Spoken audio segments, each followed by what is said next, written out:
A man from the city was reporting for a job at a residential home and knocked on the door. The owner wasn't home, but his pet parrot was.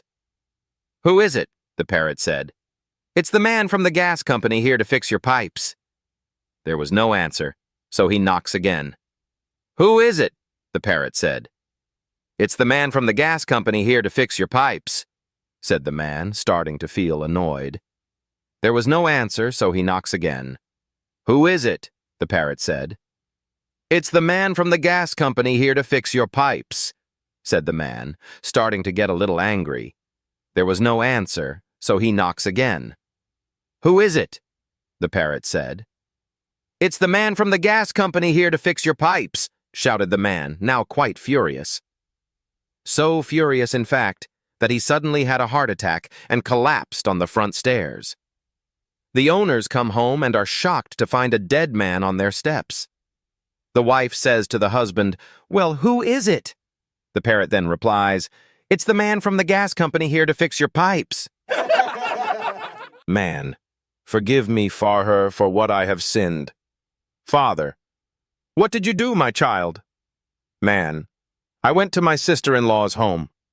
Just when I was leaving, it started raining and I had to stay there. We slept together. Father, pray to God, my son, for he is merciful. Man, the day after that, I went to see my mother-in-law. Just when I was leaving, it started raining and I had to stay there. We slept together. Father, pray to God, my son, for he is merciful. Man, yesterday I went to see my brother-in-law. Just when I was leaving, it started raining and I had to stay there. We slept together. Upon hearing that, Father looks out from the window and says, "The weather looks cloudy. Get out before it starts raining." A lady was at the funeral parlor to see how they had prepared her deceased husband for the viewing. She complained to the director that her husband was dressed in a black suit. Her brother-in-law had dropped off the black one, and she said that her husband hated that suit, and he preferred a light blue one, which she would bring in right away. She left and came back very shortly after to discover that her hubby was already laid out in a light blue suit. She was very surprised and asked the funeral director how this was possible in such a short time. The director smiled and said that another gentleman came in dressed in a light blue suit, so I just switched their heads. A gang of rough, hairy bikers is cruising down the road when they spot a young person standing on the edge of a bridge, clearly about to jump. The leader, a big, bearded guy with tattoos and attitude, slams the brakes, hops off his bike, and walks over.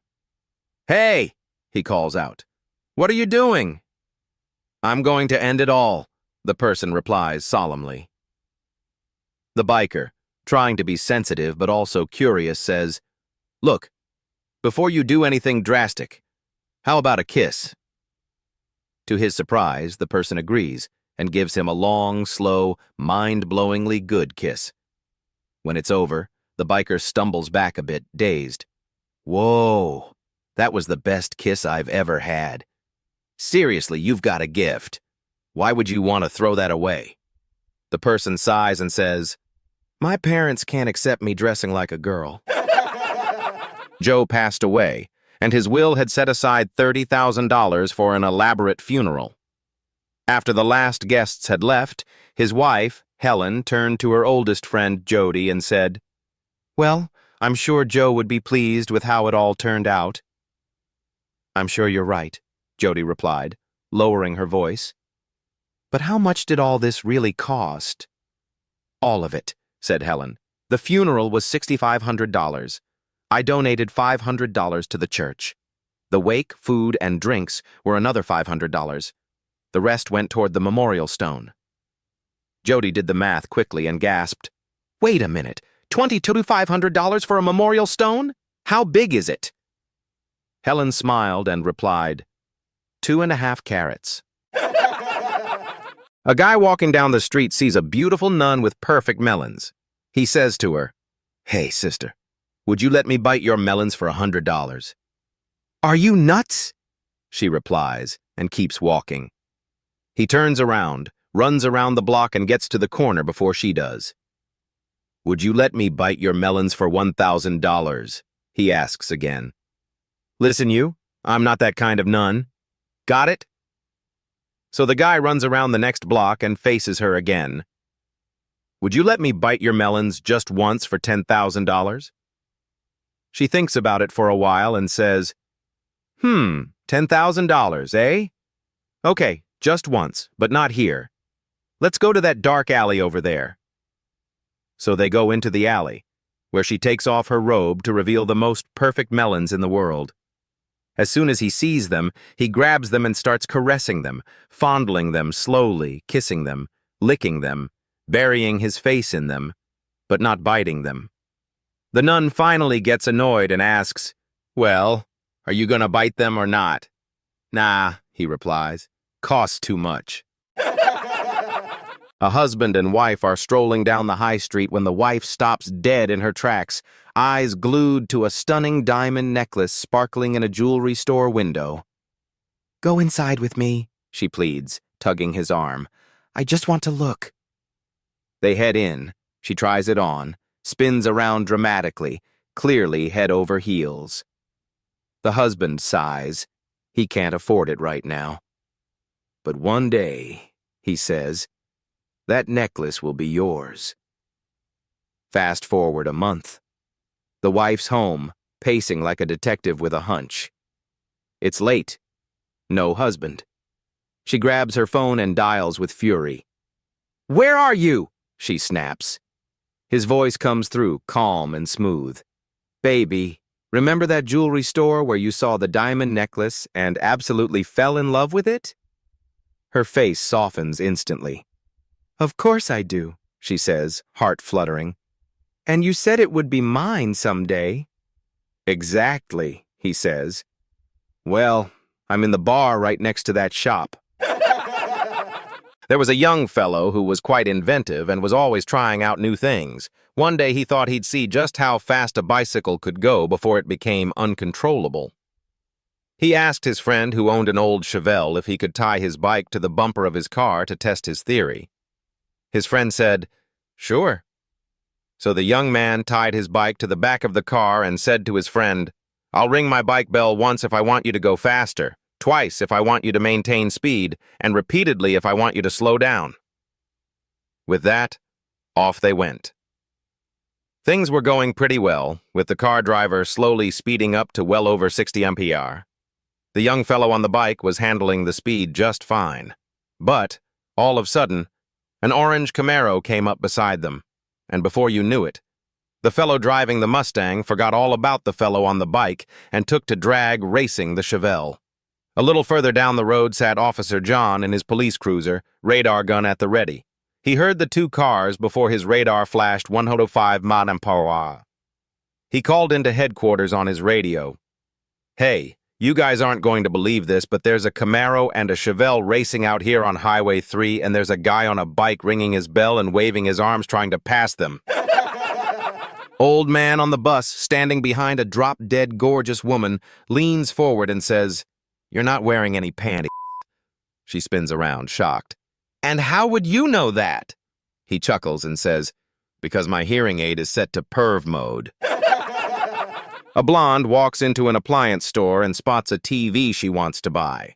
She heads to the counter and says, "I want to buy that TV."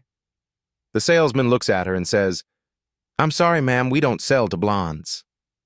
Confused, the blonde walks out and dyes her hair brown. She returns to the store and says, "I want to buy that TV." The salesman looks at her again and says, "Ma'am, I've told you before, we don't sell to blondes." She walks out again and dyes her hair black. She returns and says, "I want to buy that TV." The salesman gives her a tired look and says, "I've told you, we don't sell to blondes." Determined, she dyes her hair red and walks back into the store. She says, "I want to buy that TV." The salesman sighs and says, "Ma'am, I've told you 4 times now, we don't sell to blondes." The blonde, frustrated, asks, "How do you know I'm a blonde?" The salesman looks at her and says, "Because, ma'am, that's a microwave."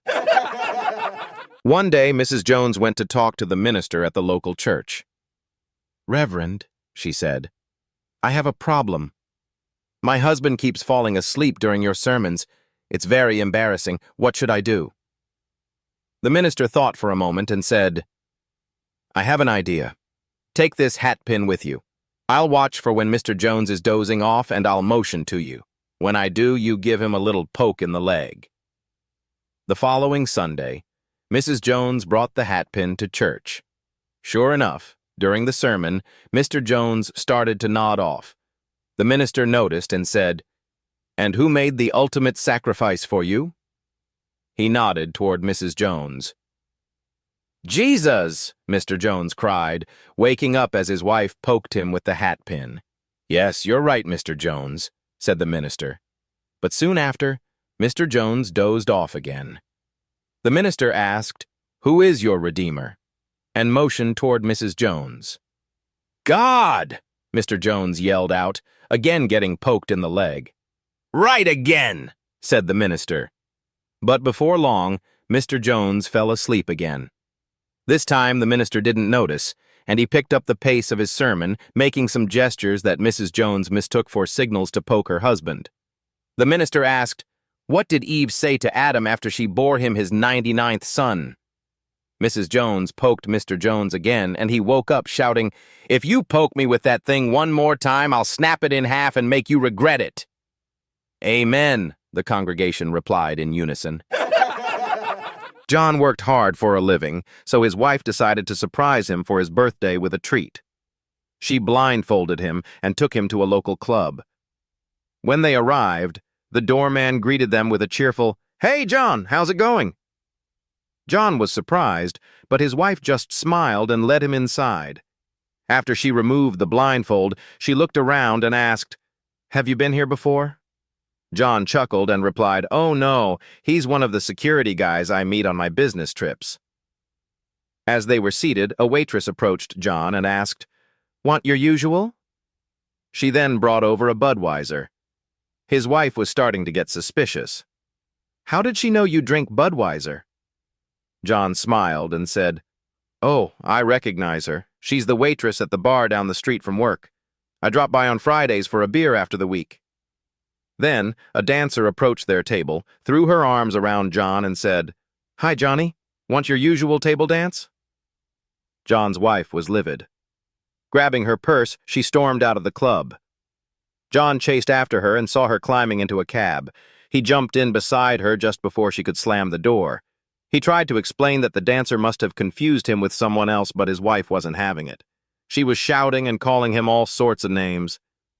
The cab driver turned around, looked at John, and said, Man, you really picked a wild one this time. A man was going through a rough patch in his marriage.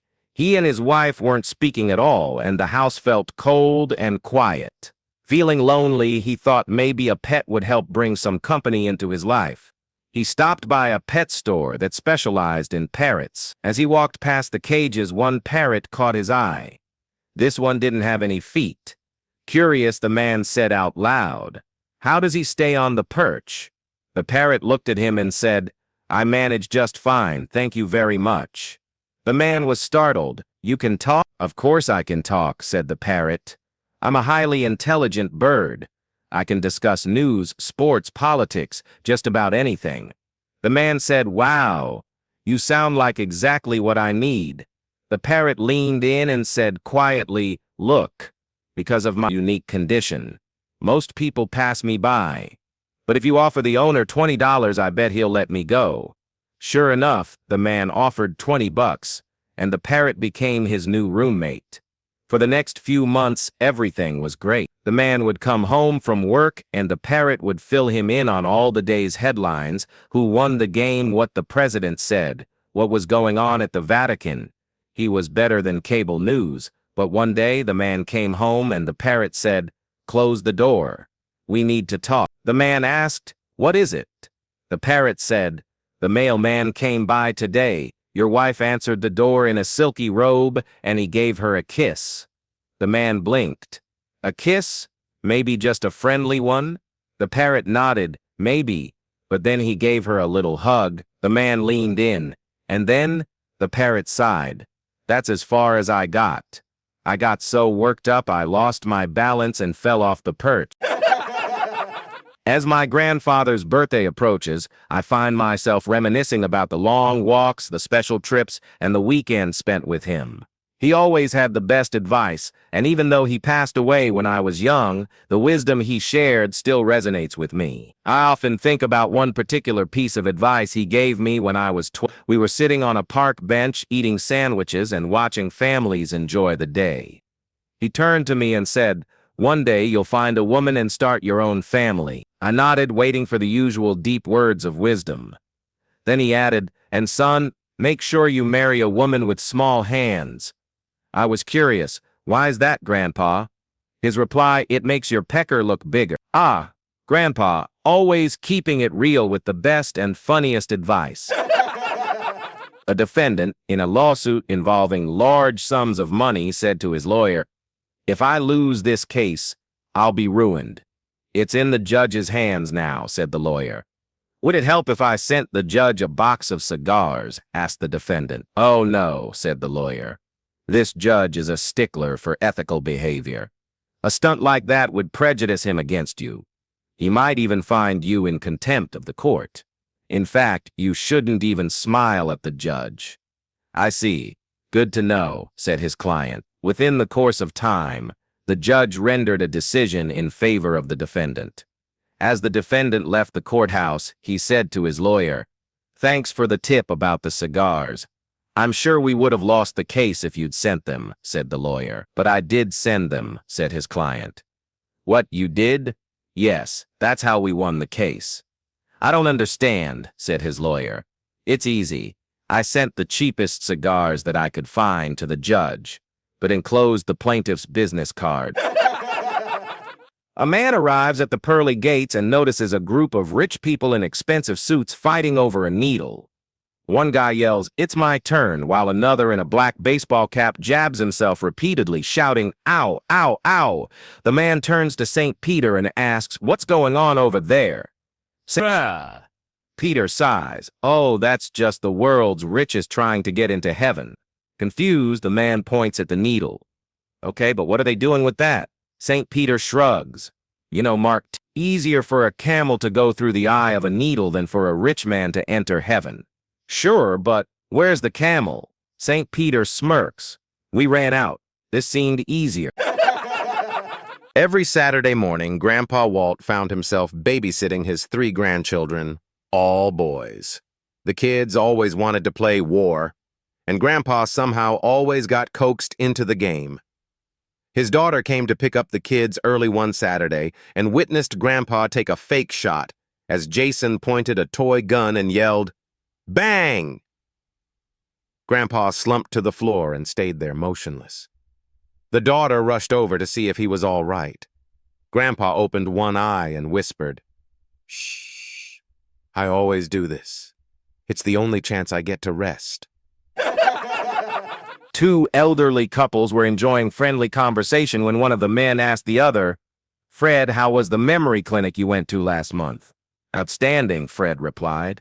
"They taught us all the latest psychological techniques, visualization, association, etc. It was great." "That's great. And what was the name of the clinic?" Fred went blank. He thought and thought, but couldn't remember. Then a smile broke across his face and he asked, "What do you call that flower with the long stem and thorns?" "You mean a rose?" "Yes, that's it." He turned to his wife. "Rose, what was the name of that memory clinic?" 2 90-year-old men, Mo and Sam, have been friends all their lives. It seems that Sam is dying of cancer and Mo comes to visit him every day.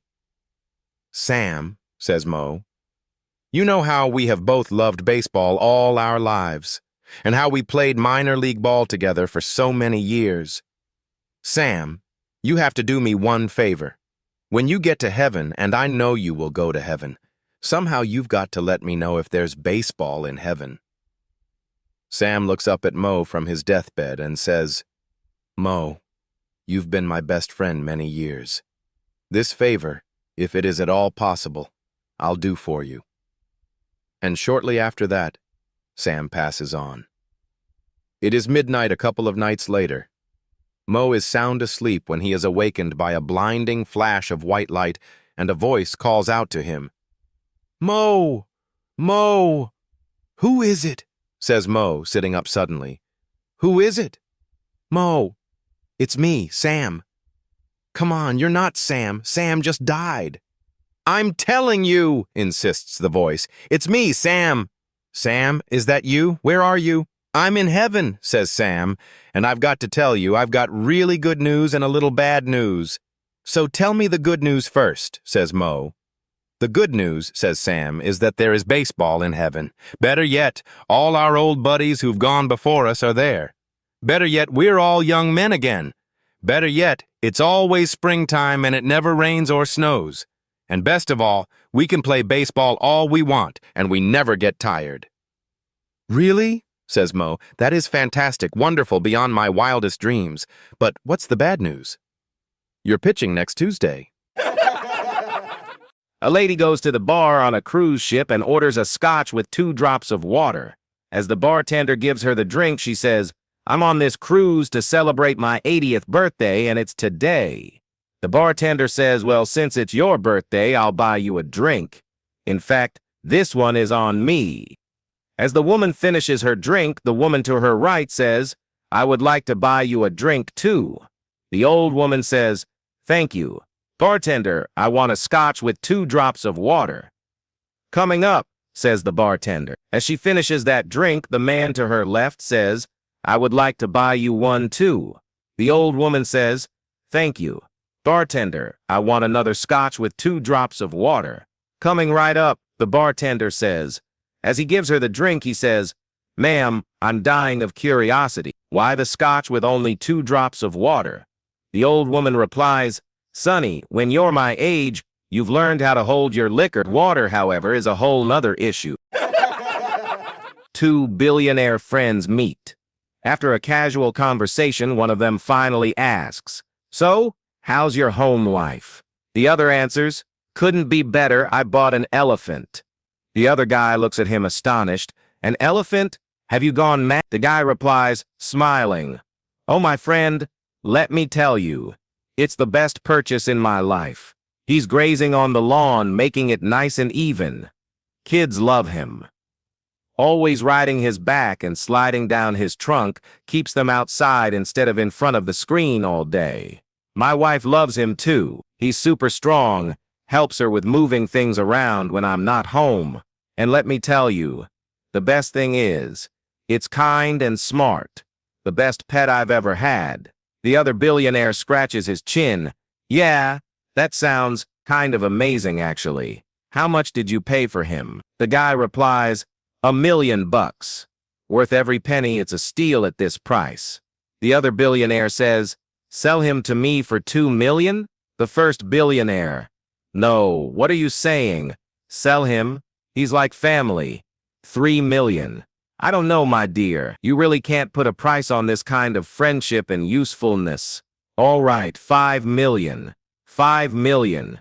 Well, all right, my man. I'll sell him to you, but only because we're bosom buddies. In a few weeks, the 2 billionaires meet up again. The guy who bought the elephant is angry. As soon as he sees the other guy, he starts yelling, what did you sell to me? Not only does he not graze the lawn, he completely destroyed all my greenery and trees. There's elephant dung everywhere. It smells even inside the house.